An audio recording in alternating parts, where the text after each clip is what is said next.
and Kamala Harris standing side by side there with law enforcement. See them all there? You know, the implication is that they support her efforts, her get tough efforts. Tulare County, California Sheriff Mike Boudreaux is one of the men in that video, and he joins me now. Sheriff, I mean, that video of you is from about, what is it, 10 years ago? But clear the air. Does Kamala have your support for what she's done at the border? She absolutely does not have my support.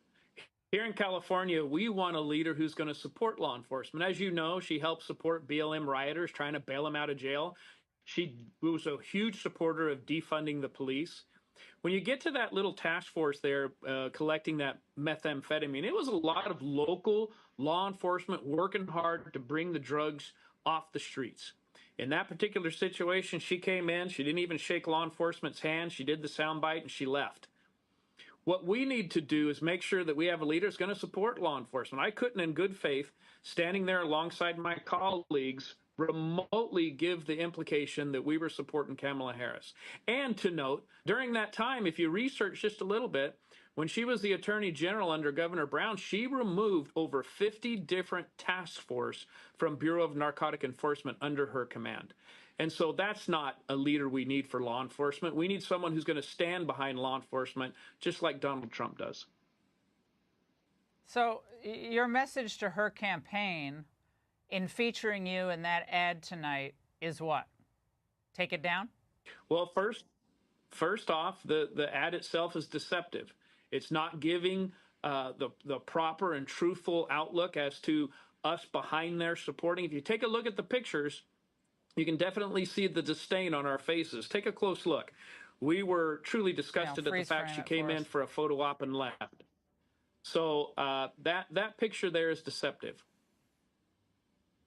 Well, I think what she's trying to do, obviously, is she's trying to soften the blow of this open border. And right before the DNC in Chicago next week, give this great sense that law enforcement is on her side. All the border sheriffs are on her side. She's the great warrior against fentanyl, as fentanyl is still pouring into California, Arizona, New Mexico, Nevada, Florida, Texas, because of this open border, her open border. But you guys support her? We do not support her. And actually, I was on the phone with Mark Lamb today. He's a friend of mine in Arizona. You know who he is. He is equally as disgusted at the fact that Kamala comes across as a border security type of law enforcement candidate. She is not. Our borders are open. We have human trafficking, gun running, drug running, all across an open border from California all the way to Arizona and Texas. She does not have the support of law enforcement. Sheriff Boudreaux, wonderful to see you. Thank you for clarifying all of this for us tonight. All right. They got your name right, Mike. They did.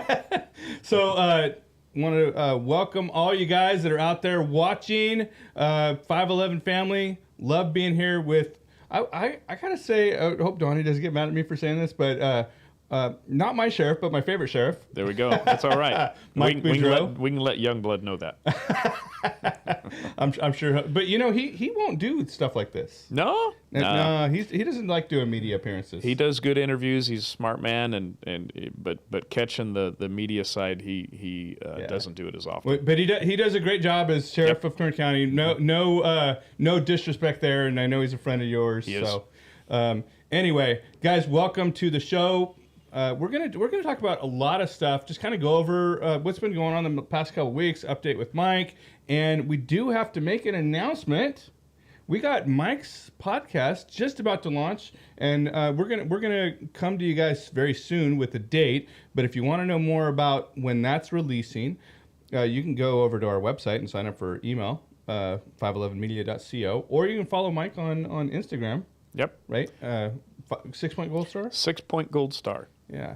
So you guys want to get updated, and you're going to have some amazing guests. It's an impressive resume of guests, Mike. We're excited about the list of people that have agreed to come on.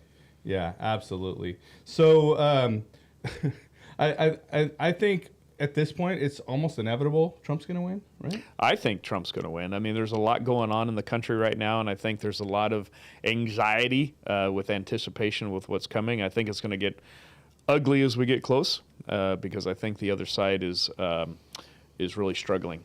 Oh, and you seen Obama come out just a couple days ago, and basically kind of insult the black population as much as he possibly could. Right. And, and anytime that you bring race into an election, it's always an offense to, I think, any race that's brought into it based on race. Yeah. Because we have a lot of good, hardworking people, doesn't matter the color of your skin, who are just wanting great things for their families. They want to be able to have great jobs, and they want America to be safe. Yeah, well, and you and I both have a lot of Hispanic friends, black friends, minority friends of all race, shapes, sizes, and everything else. Yeah. But and I'm sure you're the same way. Like, I don't even look at them as they're not different than us. I don't.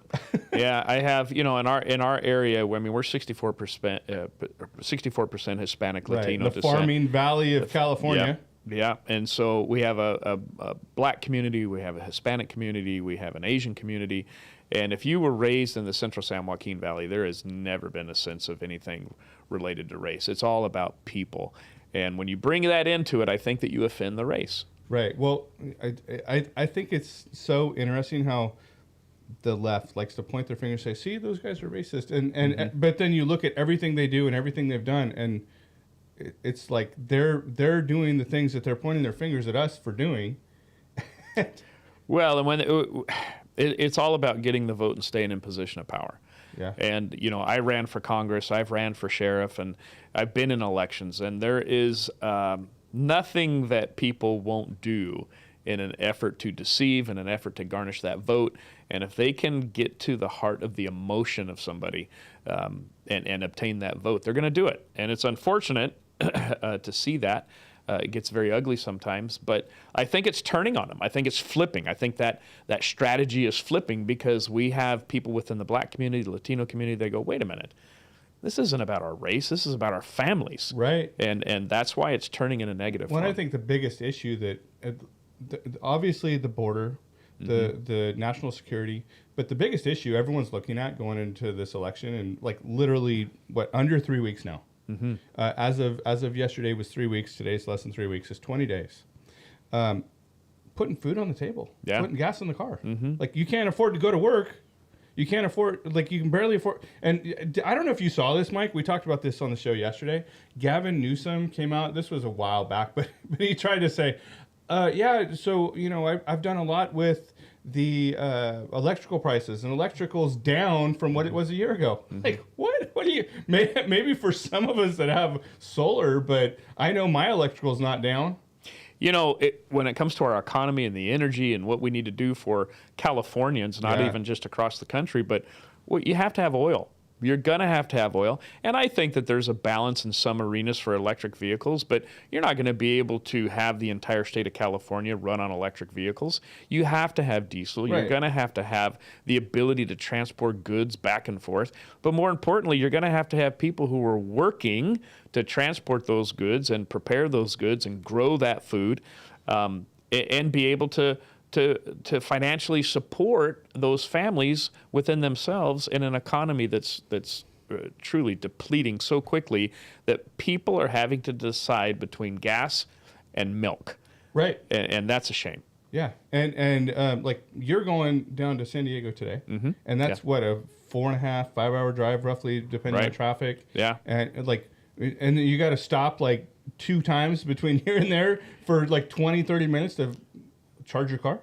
Right. I mean, I think that, my brother-in-law has an electric vehicle and he sees things a little bit differently than me, but he also understands that the electric vehicle is more suited for maybe in a city transport from here to work every day if you're within 5 miles. But it's not for long distance traveling up and down the state of California. It's not for, going across the country. We're just not fitted and suited for that. Does it fit where you can charge your car in the garage and take a 5-10 mile trip around town to Target and back? Sure. Maybe that's a suitable way to do things. But when it comes to the long haul transport and, for us in the Central Valley, you can't run a farming operation on an electric tractor. No. You can't do it. Could you imagine? Right. And then when you begin to haul the produce that you've yielded, you're not going to be able to do that on an electric vehicle. Right. It just makes no sense. And I think people get that. Well, I mean, most people do. Yeah. Yeah. People with common sense. So you were just recently at the location of the. Let's talk about this. The Sure. Trump attempted assassination, or it wasn't even really an attempted assassination, because your friend Chad Bianco did a great job of thwarting what was a potential threat. Yeah, the men and women in law enforcement, they do a great job up and down the state of California every day. And that's why I get so offended at Kamala Harris. She was a spearhead for defunding the police. People forget that. You have to have your law enforcement, and specifically a case like this. I was down at Coachella at the Trump rally. Right. Let me tell you, that was the most energized environment that I have been at since the Dodgers were years ago going to the national championship, right? The energy in that place was anointed. It was just amazing. But having said that, Sheriff Bianco is a good friend of mine, Riverside County Sheriff. He's got a lot of plans for the future, which I'll let him discuss at a later day. But the men and women in law enforcement down there identified this man who presented a potential threat long before he ever got into an area that would actually be able to go forward with that threat. They did their job. And whether or not this man, his argument is he's been on social media recently saying, hey, I'm just a Second Amendment guy. I wasn't there to kill anybody. Well, why do you have fake IDs? Why are the guns loaded? Right? Fake license plates. And who drives around with guns in the back of their car on the regular? Like, I'm sorry, I know you own a lot. Yep. I own some guns. Like, I never drive around with them just like laying out in the back of my seat. Well, I mean, legally, what you're supposed to do is have the gun secured in a safe or lock box in the back of your car, separate and apart from where the ammunition is, right? This guy had loaded guns in his car with a fake license plate, fake IDs, fake passports, as the information comes across. Minimally, the Riverside County Sheriff's Office had to do what they did and detain this man. Even if what he's saying is true. Even if he's saying what's true, you represented a potential threat to the presidential candidate, and you should have had enough foresight or knowledge or reasonable decision making to say this may not be the smartest thing for me to do. Right. Well, and if now I don't know if you can say this or whatever, but watching Chad Bianco on TV and the interviews and stuff he's done regarding this, I'm reading between the lines, and what I'm seeing is he's not buying it. He's not buying the story. Sheriff Bianco's not buying it. No. I don't think any of us are buying it. And the Riverside County Sheriff's Office, the deputies. He has to present a certain way and be careful with what he says. I get all that. Well, and he wants to, Chad Bianco's a guy who believes in law and justice. He believes in innocent until proven guilty. And he's given the information that he can, and that gentleman will have his day in court. Right. But part of your job as Tulare County Sheriff, Riverside County Sheriff, is to have discernment and wisdom, right? Yeah. And I know we've had many stories you shared of using that discernment and wisdom. You still have to follow the law, but I think there is a God-given discernment that comes along with that. And I think sometimes God intervenes. I mean, this man, the men and women in law enforcement was able to intervene and stop this guy from going any further, whether his intent was to do more harm or not. I think his intent was, it's hard for me to say, but I think his intent was minimally to get attention, garnish attention, and may even potentially, attempt an assassination. We don't know. We don't know what his intent was. But I think that God intervenes in a lot of dangerous things, and I think President Trump is being protected. Well, we might see this guy on a BlackRock commercial.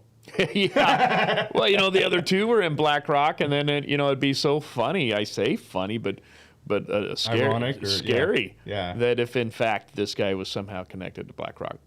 There's more going on. Yeah. The people in the know don't fully know, right? Right. But like the general public has no idea. No idea. Nor do I think they want to. Right. Right. I think what happens is you've got moms who have 3 kids and dad's gone off to work and they're having to get them to school and they've got to pay for milk and do whatever they have to. And minimally, maybe even the mom is going to have to go to work herself and drop them off at school. The last thing they want to be thinking about is politics. Right. And what they want is, okay, can I pay for the food on the table? Do I Which make you're struggling with now. Right? Do I make a good living? Can I get gas to get them to the soccer game? Yep. You know, can we afford to save money for a new home or a new car or a vacation? So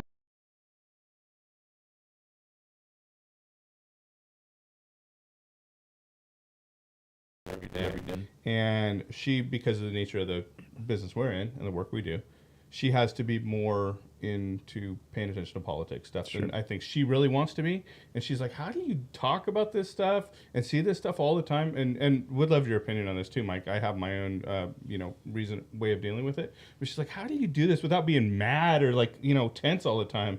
And what's your opinion on that? Well, I can't say I don't get mad. We do, but we don't stay mad, right? Yeah, I find myself, I think frustrated is a great word. Yeah. When you're looking at people just trying to make a good, reasonable decision for human beings, for Americans, you can't help but get frustrated at the fact that we're giving away free medical care to people who don't live here, who aren't American citizens.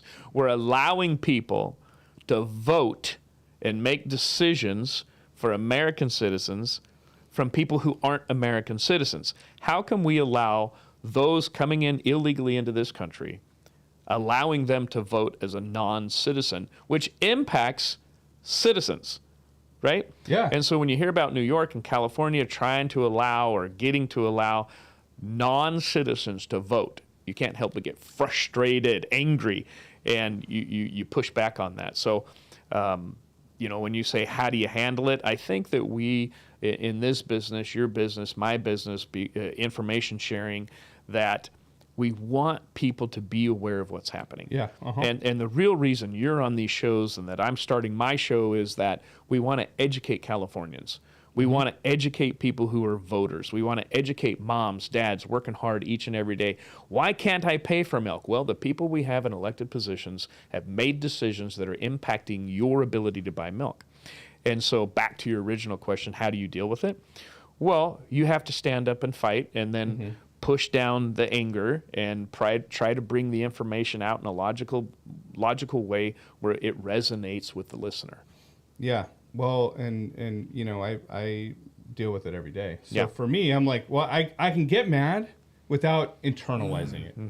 It's like, I care about the issues. I care about what's going on. I do everything I can to make a difference, as do you. But we don't hold on to that anger, right? So I mean, I think that's the answer. But you're talking about all of these illegals coming out, and I know like it wasn't that long ago that you had endorsed Kamala as for the border on her border security. Yeah, thanks for that. Sarcasm at its best. Sarcasm much? We definitely did not endorse Kamala. No. And when Kamala came out with her. Is it Kamala or Kamala? I don't know. I always get it wrong. I got criticized. And we don't do it on purpose, by the way. I no don't do it on purpose. but I got criticized recently because I wasn't pronouncing it right. And, you can not like someone and still not disrespect them. right. And so I worked with her as the Attorney General. I worked with her when she was our senator. I worked with her in the state of California, coming up through the ranks, working in the sheriff's office. And I know what her track record holds. And her track record holds nothing but smoke and mirrors. She really hasn't done a whole lot. It's some men and women working hard every day who are putting their best foot forward, doing great work. And, when she comes out and says that she was tough on the border, well, that's not true. When she comes out and says she was supportive of law enforcement, well, that's not true. No. And what they're hoping is that little soundbite while you're cooking dinner and going to work and getting the kids to the soccer game, they're hoping that little bit you hear, oh, well, Kamala's tough on the border, because you're not paying attention to politics. That's what they're hoping for. And I've worked with her, and I know that she's not. And I think more and more, when I was one of the first to come out, and I think that's why it caught such national attention, because I was a California sheriff who said, the information you're getting is not true. Now start taking a look at what's happening. It's more and more, it's repeated by her and her campaign staff that the information she's sharing is found not to be true. And it's becoming a point of national attention because the information she's putting out there is truly not factual. Yeah. So we've seen the crazy effects, and I'm sure you're probably aware of this, Mike, but and I keep beating this drum because I think it's important that people realize. You take the fact that Gavin Newsom just signed a law asking for voter ID illegal. Mm-hmm. You take the fact of them importing all of these, and numbers are minimally, 11 million, but we think it's as high as like 25 or something million into the U.S. So you take those two items together. Then you add in to the equation this interstate majority vote compact. You're familiar with that one too? Mm-hmm, mm-hmm. So they're trying to get rid of the electoral college. And what you end up with, the net result of that, if they have their way, is you'll essentially end up in a one-party rule, just like California, with the liberals controlling the vote, controlling the entire country through illegal immigration. That's right, and through the popular vote. You know, the reason for the Electoral College is so that everyone within the country has a voice, despite the number of people who live there, right? So we're impacted here in California because the Central San Joaquin Valley, I mean, we're at 3 million people. Yeah. But when you get into L.A., there's millions of people that outnumber us. Right. And so our area, something like 40 million as a state as a whole. Yeah. And so, you know, for our area, we must have a voice. Yeah.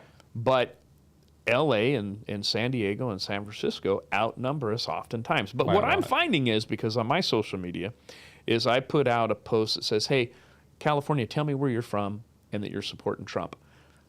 California is becoming far more red than anyone is made out to believe. Well, and I'm pushing for that. I almost feel like, Mike, and it's like I haven't talked about this a lot. I've talked about it privately. This is probably the first time you're hearing it. But I almost am starting to wonder because, you know, we were thinking about leaving the state a while ago. You knew that too. I did. And I felt like God may be telling me, hey, I need some warriors to stay in California that are willing to fight to turn California back to conservative principles. I think we need more and more people in California that fight, push back, stand up, and say enough's enough. But on that social media post, I'm getting people from Sacramento, San Diego, Huntington Beach. I'm getting it from the Bay Area. And they're posting on my social media. If you go on there and take a look, 6 Point Gold Star on Instagram. But the number 6, not the SIX 6, 6 Point Gold Star. But you go on there and there's people saying, hey, we're here from Huntington Beach. Hey, we're from the Bay Area. Hey, we're here. We're from Redding. We're from Sacramento. We're from San Diego. We're from LA. They're all over California posting on that social media post saying, hey, we're for Trump. And I didn't think I would get that many from outside the San Joaquin Valley. But it's post after post after post saying, we're here. We need a voice, and we're willing to fight. Well, I think people are just so sick of seeing the Biden administration, Kamala administration, Biden-Harris, and especially in California under Gavin Newsom, and seeing how far they have to stretch their dollar to make ends meet. I mean, it's been difficult, and I could say as a business owner, it's impacted us, and it very certainly. You asked the question, are you better off today than you were 4 years ago? And very certainly I was better off 4 years ago. Well, and that's what I said in a recent post when we were talking about safety and Kamala Harris and the border. Do you feel safer now than you did 4 years ago? No, not even close. Not even close. And even our Democrat friends, and I have a lot of Democrat friends, and they're more... Well, God bless you for that. Yeah, and they're more moderate Democrats, right? The Democrat Party of today has become incredibly hard left, incredibly liberal, and it's leaving behind the Democrat who says, wait a minute, that's not what I'm believing. Yeah. I still believe in a good, strong economy. I still believe in law enforcement who needs to be here and protect us. I still believe in families and an education where we're not indoctrinating our children. And I am a Christian Democrat who believes in pro-life, not pro-choice. Yeah. And so because of that, they're leaving behind our Democrats. And those moderate Democrats, the more and more I hear, they're voting for Trump because of pro-life, because our economy is in danger. And it's not about the party now. It's about what's good for their families. Yeah. Well, and I don't know. I think that maybe this is hyperbole. Maybe that's the word. You hear people talking a lot about, well, this could be the last election. I don't know if I think that might be a little bit fear-mongering, right? But what do you think about that? Well, I think, we hear this every single time. This is the most important election in our lifetime, right? We heard it back in the last election. 4 years ago and 4 years before that. 4 years ago. Yeah. But I can't help but believe that this truly is the most important election of our lifetime. 100%. Because if Vice President Harris is to win this thing, we become a socialistic, communistic country. Yeah. And that's what we're in danger of happening right now. Well, reality is, she is, my opinion, you don't have to say this, Mike, you can back me up if you want to. I don't think she's intelligent enough to actually run the country. I've sat with the woman. I've sat with her, and I got to tell you, she is just as ignorant in her narrative, where we have sat at tables with her, where sheriffs across the table in briefing, we look at each other and just shake our heads. What did she just say? And how come this is not making sense? She's the person in charge here, and she comes across horribly. And putting two sentences together to come out with some sense of reason, she's not good at. So it makes you wonder who's pulling the strings. And many of us, again, you don't have to you chime in where you feel comfortable, Sure. Mike. But many of us believe that it's Obama sitting behind the scenes pulling the strings. You know, and it's hard to say. It's hard to say who's pulling the strings, but she's not in charge.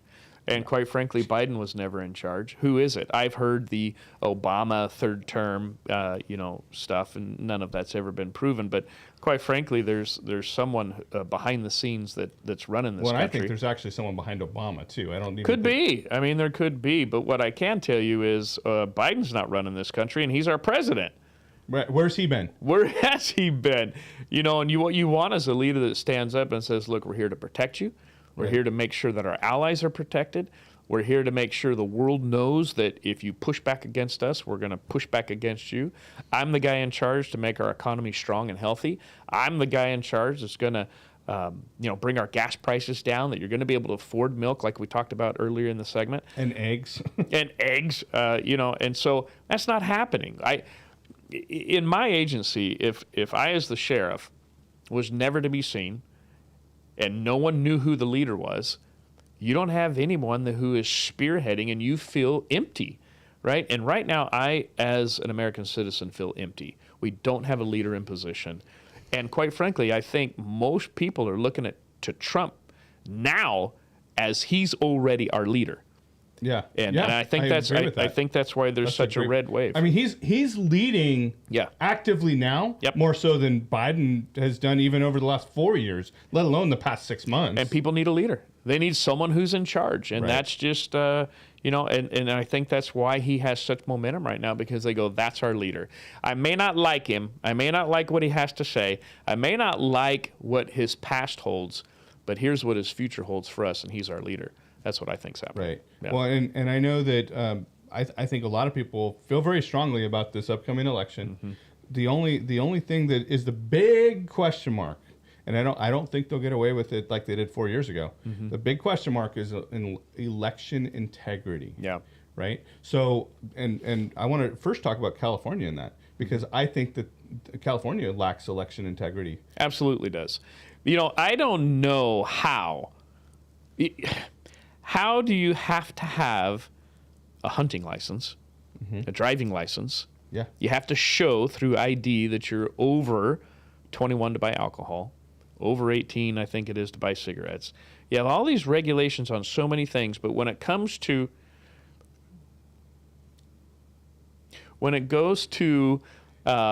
really voters making a decision in regards to all these other elements, you don't have to have voter ID. Yeah. You don't have to have anything that says that you're a legitimate citizen that's able to make decisions for other legitimate citizens. Yeah. And we must have voter ID if we're going to bring integrity back into our election system. Well, and let's go back and talk about the recall effort on Gavin Newsom. Mm-hmm. We had one in my lifetime. We had one governor recalled. Gray Davis, was it? Mm-hmm. And and I think Gavin Newsom's done a far worse job than Gray Davis did. Gavin Newsom's done worse than any other governor we've had in sitting position. Maybe any other governor in the history of the United States. He's really bad. I will say that I've sat with Governor Newsom. He's a likable guy. He is articulate. If you want to buy a used car. Yeah, I mean that's what he's doing. But he's a soldier for the Democrat Party. Oh yeah. And he doesn't sway from that. And he's a smart guy, an intelligent guy. He can put two words together. That's why I'm surprised they chose Kamala over Gavin Newsom. But Newsom had a destructive California, which wasn't going to allow his track record to push him too far. He's not liked outside of California, and they knew that, so he couldn't be the guy. Right. But I think he'd stand a better chance at Kamala. Yeah, maybe so. I know that he can formulate more thought than Vice President Harris can, but what's happening in California is going to be a train wreck. We have to be able to look. If you want to vote, bring your ID, legitimate ID that you're a U.S. citizen, and you come to the ballot box and check the box and put it in a legitimate place. That's the only way we're going to be able to see safe elections again. Yeah. Well, so I don't think they're going to get away with anywhere near the malfeasance or whatever word you want to use to describe 2020. I do think they're going to make some attempts. And in fact, I was watching some video this morning talking about they're already starting to try to undermine elections across the country. They've hired hundreds of attorneys to go after things and saying, these polling locations where they're having higher security. Well, we want to eliminate that. We want to eliminate voter ID. And we know that that's going on in California, but it's going on nationwide. And why not? Why doesn't that raise the tail feathers on people to say, hey, this doesn't make any sense? Why isn't more and more Americans standing up and saying, hey, this does not make sense? And we know the issues with AI right now, with technology, the ability to get into and manipulate technology. Why are we not saying, hey, we have to protect our election system? And the reasonable person would argue that, because here's a big issue. When I was running for Congress, one of the big questions was, do you believe that the election was stolen? Right? And on the Democrat side, people say, look, this was not stolen. And so, but they said it was in 2016. Right, they did. And so my thing is look, I'm a law enforcement guy. Yep. I believe in evidence and facts. Show me through evidence and facts that this, in fact, was not manipulated or twisted or numbers added. And then they'll come back and say, well, look, all these high courts took a look at this investigation. Reality is, no, we've got Georgia and other states who go, wait a minute, look at Nevada right now and Arizona, and they're removed, and Texas. Governor Abbott removed a million illegitimate voters who arguably voted in this last election because they were either dead, illegal citizens, or they weren't eligible to vote, and he removed 1 million. So you can't convince me that there was some type of manipulation. Did you know, Mike, they're trying to sue, like in North Carolina, I believe it is, and other states, but specifically I was hearing about North Carolina. They're trying to sue them for cleaning up the voter rolls? Yeah, I hadn't heard that yet. But what's the argument behind the lawsuit? I don't know.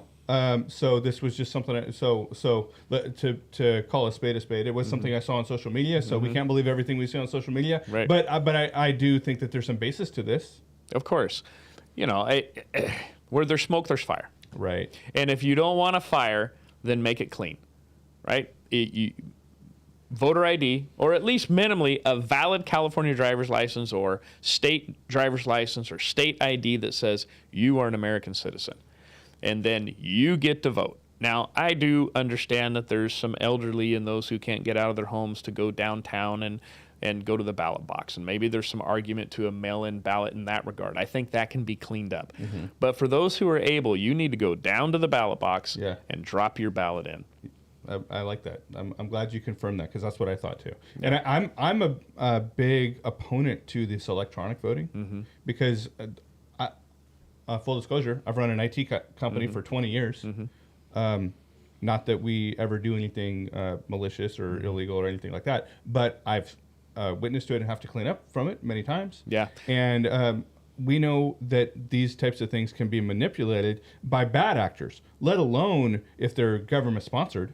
Well, and we do. And I'm not saying there are. We do financial investigations in law enforcement all the time, where people manipulate and use technology to take money, to steal from people, to give fake identities, to present themselves differently than who they actually are, all through the manipulation of technology. Yeah. Don't tell me that they can't do that. And, it's just amazing to me. I mean, take a look at what Israel did with the pagers. Yeah. Don't tell me that didn't take some forethought. So when you take a look at the idea of taking an election and you have forethought, you have the idea of 10 years of planning. That's what Israel did, 10 years of planning. And you have somebody who wants to manipulate a vote system who's had many years to manipulate how this is going to be done. You're going to have to clean it up and legitimize it. And anybody who pushes back against that, you have to raise your eyebrow and say, why are you questioning this? Right. Yeah. So cool. I know that, and I'm glad you brought that in my ears earlier, Darius. But Turning Point Action, TP Action, PAC. You run a PAC, so you know all about PACs. And you're welcome to talk about that if you want to. Sure. But they're doing a lot in all the swing states, especially in Wisconsin and Arizona.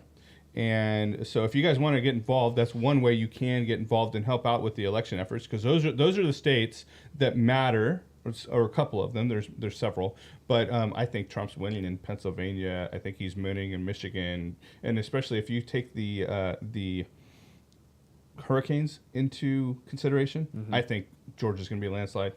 I think North Carolina is going to be a landslide. We'll see. Well, Pennsylvania is the one they really need. Yeah. And so I think he's ahead in Pennsylvania. He's up by 2 points, if I understand, according to the polls. Just within the margin of error. I think it's far more. I do too. And but he's up by 2, and I've heard that he's up as many as 5 in Pennsylvania. They really need Pennsylvania, as I understand. And but I think there's such a wave that's taking place where people are frustrated. They're done. They're tired of listening to failures. They're tired of seeing us on a global platform as being weak. America has always been seen as strong. You can bring peace through strength, that President Trump has proven. There was no new wars the entire time he was in presidency. And then you have Biden, and how many wars are there now? Yeah. Popping off all over the world that we're helping fund? Well, and Israel is surrounded. Yeah. They're being, and if you don't know this, but Israel is being attacked and surrounded by every country that lives on their borders. It's not just Hezbollah, it's Hamas, it's Iran. You have all these countries there. And Iran is basically a terrorist organization itself. Well, and Iran is the biblical Persia, right? Yeah, and prophecy talks about Persia and Russia and China surrounding and attacking Israel. And, there's a lot of biblical prophecy, I think, that's taking place right now. But how we got off on the Israel thing, I'm not real sure. But we have to be able to make sure that our borders are secure, which they're not. Oh. We have to make sure that our American citizens are safe. Quite frankly, we're talking about a strong America. That's okay. So we're America. Peace through strength. Yeah, peace through strength. But American citizens have to be safe. This is what bugs me the most, is when Kamala talks about a strong and secure border, but yet she knows for a fact, because I know this for a fact, and the American citizens should be listening.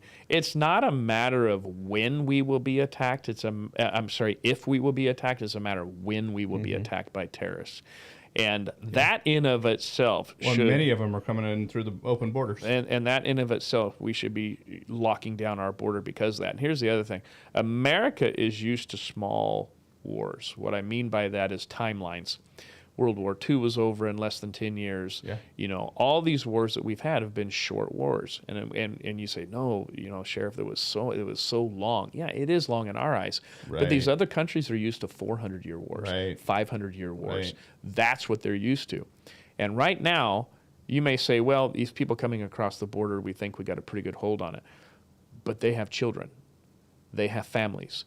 Those children are going to be leading our country in the future. They're used to 500 years. If they have their children here and just 30 years from now they take over our government, we're not going to be the same as if we are. And you look at people like Rashida Tlaib, AOC, the Squad over in D.C. that's very anti-Semitic. Yeah. And I think the first one I mentioned, y'all can persecute me, prosecute me, whatever you want to do for what I'm about to say, but I think she's basically a terrorist.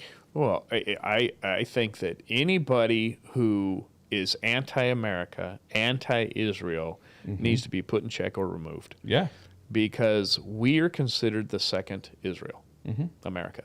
And it's very well known that those terroristic countries say that when they eliminate Israel, the second Israel is next, and that's us. Yeah. And so if you don't have someone in position that looks to the next 5 years, next 10 years of safety for us, they need to be removed. And I've never seen anything good come out of that woman's mouth. Yeah. So let's talk about the things that you're doing right now.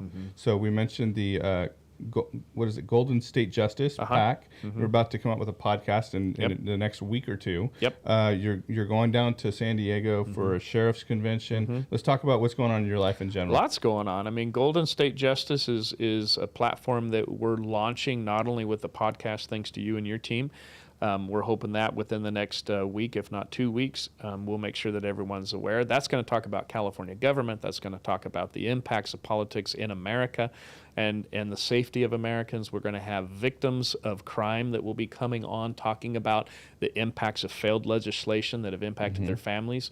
And we're going to have some keynote speakers. Can we talk about some of the guests that you? Yeah, Kash Patel. He was National Security Advisor to President Trump. He's a friend of mine. He's going to be coming on, and we have Chad Bianco, Shannon Grove.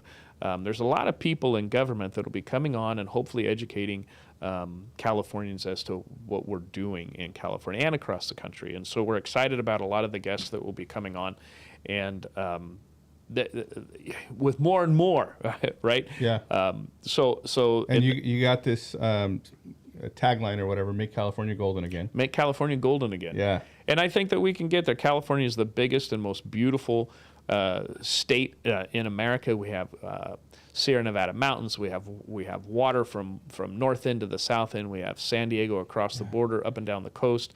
We have beautiful state. Beautiful state. Beautiful people, weather. If it wasn't for the corrupt politicians in Sacramento, people would be moving here instead of leaving here. There's so many people leaving, but look, we have an out-of-control mental health crisis. We have an out-of-control homeless crisis. We have an out-of-control crime spree. You probably saw a homeless encampment on the sidewalk as you pulled in today. Every city that I go to. Every city that I go to. And it can be fixed. It can be fixed, but it's not going to be fixed if we continue with the political strategies that we see in California today. We want to talk about that on the show. And we hope that people tune in and participate. We also have a political action committee. For those who aren't familiar with the political action committee, it's a way to raise money and support candidates and political ventures through financial means. We're raising money now. You can go to goldenstatejustice.com. Not a lot on there right now, but we are raising money because we want to support those candidates truly that are going to help people afford the milk, afford the gasoline, being able to get their kids to soccer without worrying about which sport to pay for. And so that's going to be something that we're pushing forward here very shortly. And then I'm up and down the state of California and also back in Washington, D.C., testifying before the House Judiciary Committee, and other committees have invited me out. There's a lot going on. We're going down to the Sheriff's Conference here today. Matter of fact, when this show's over, I'm on the road. Literally the second we're done. Literally the second we're done, I'm heading down. We're going to be meeting with all 58 sheriffs in the state of California. What are you guys discussing down there? Well, we talk about public safety and the impacts of public safety. We talk about those who are pushing back against law enforcement. There's so much legislation pushing against law enforcement. Law enforcement can no longer really do its job.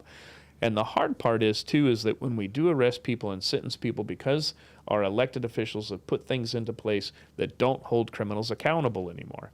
You don't find them doing prison time. I'm all about... we talked about this at length yesterday. Prop 47, Prop 57, but you've seen Prop 36? Yeah. What do you think about 36? Prop 36 is not the best, but it is the greatest thing we've seen in a long time to push back against. And it's got massive support. Other than Gavin Newsom. Yeah, but Proposition 36, they've pushed back against. But Californians are tired of seeing what they're seeing.